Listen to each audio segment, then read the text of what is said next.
ध्रुव जी की प्रार्थना है, हे अनंत परमात्मन, मुझे आप उन विशुद्ध हृदय महात्मा भक्तों का संग दीजिए जिनका आप में अविच्छिन्न भक्ति भाव है।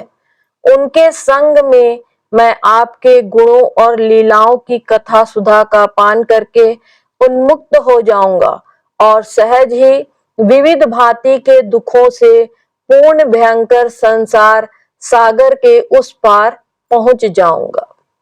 भगवान सभी भक्तों की रक्षा करते हैं, पर कभी-कभी भगवान भी पुकारते हैं अपनी रक्षा के लिए।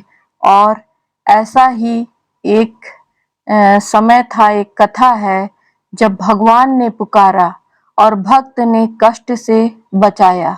यह नया रस है भक्तों की बढ़ाई देने के लिए तथा भक्त मेरे समान हैं यह प्रमाणित करने के लिए ही भगवान ऐसी लीला दिखाते हैं।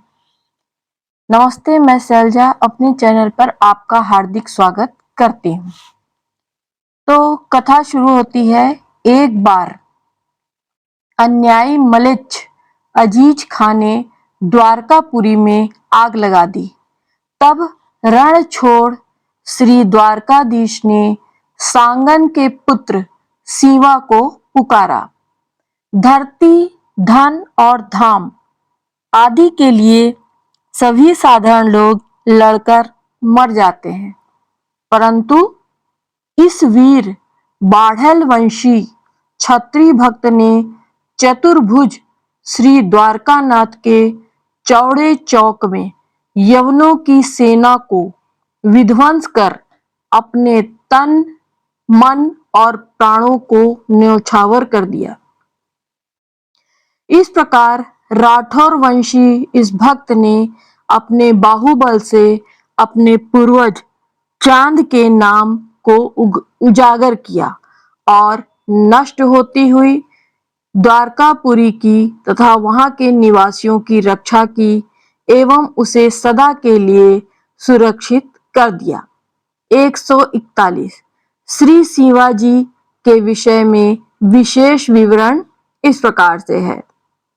श्री शिवाजी भीलों के राजा थे, परंतु स्वयं भील नहीं थे, वे राठौर क्षत्रिय थे।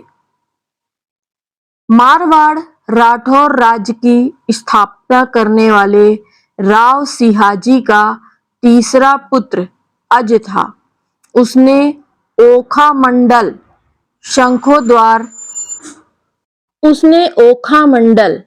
शंखोद्वार द्वारका के निकट एक प्रदेश पर अधिकार कर वहां अपना राज्य स्थापित किया।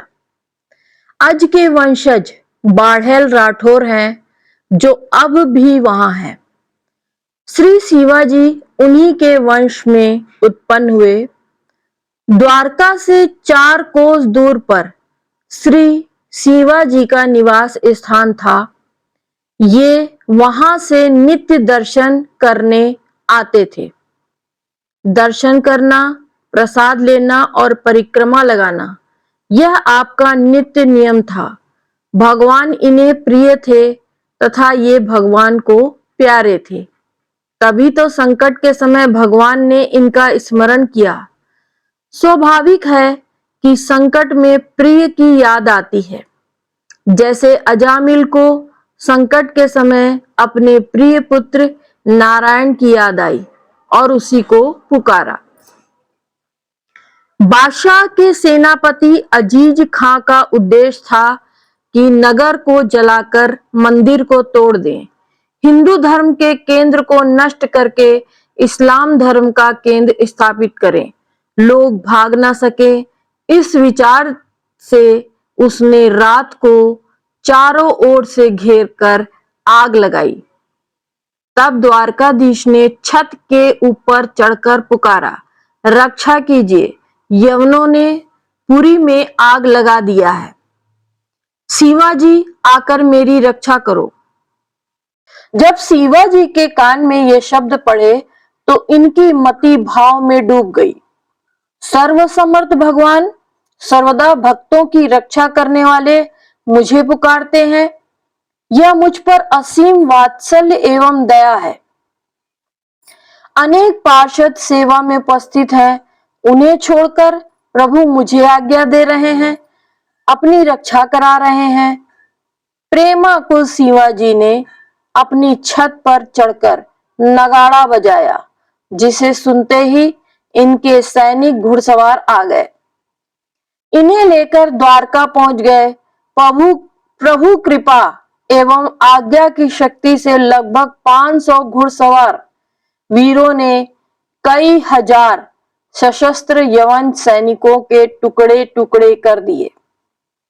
चाहते तो आप जीवित रह सकते थे, पर शुभ अवसर देखकर प्राणों को न्यौछावर कर दिया।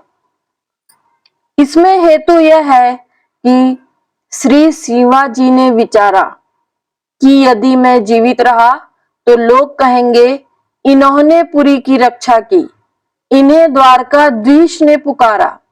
ऐसी बढ़ाई मुझे बड़ा भारी दुख देने वाली हो जाएगी। इस प्रकार से वह मेरी भक्ति का उपहास होगा। अतः श्री द्वारका धाम में भगवान की आज्ञा से भगवान के लिए आज यदि मैं शरीर न त्यागूं तो ऐसा अवसर कभी हाथ आने का नहीं। जैसे समर मरण पुनि सुरसरी तीरा, राम काज छन भंगु शरीरा, बड़े भाग अस पाइये मीचू। यह ऐसा विचार करके आपने अपने प्राण न्यौछावर कर दिए। यह भी प्रसिद्ध है कि कटे हुए आपके धड़ ने बचे खुचे यवन सैनिकों का संहार किया।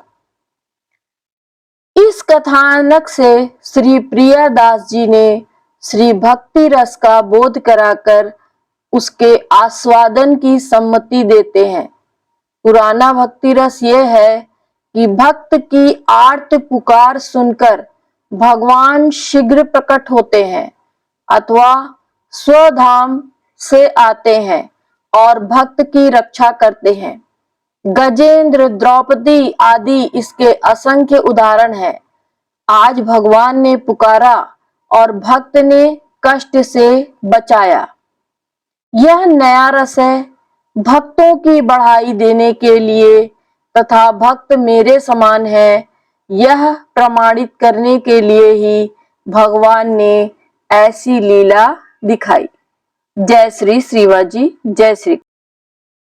दृष्टा ऋषि की प्रार्थना है, हे सच्चिदानंद स्वरूप परमात्मन, मेरी वाणी मन में स्थित हो जाए और मन वाणी में स्थित हो जाए, अर्थात मेरे मन वाणी दोनों एक हो जाएं। हे प्रकाश स्वरूप परमेश्वर, आप मेरे लिए प्रकट हो जाइए। हे मन और वाणी, तुम दोनों मेरे लिए वेद विषय ज्ञान की प्राप्ति कराने वाले बनो। मेरा गुरुमुख से सुना हुआ और अनुभव में आया हुआ ज्ञान मेरी त्याग न करे, मैं उसे कभी न भूलूं। मेरी इच्छा है कि अपने अध्ययन द्वारा मैं दिन और रात एक कर दूं, अर्थात रात दिन निरंतर ब्रह्म विद्या का पठन और चिंतन ही करता रहूं। मैं वाणी से श्रेष्ठ शब्दों का उच्चारण करूंगा, सर्वथा सत्य बोलूंगा। वे परब्रह्म परमात्मा मेरी रक्षा करें। वे मुझे ब्रह्म विद्या सिखाने वाले आचार्य की रक्षा करें। वे मेरी रक्षा करें, मेरे आचार्य की रक्षा करें, आचार्य की रक्षा करें, आध्यात्मिक, आधिदैविक और आधि भौतिक तीनों तापों की शांति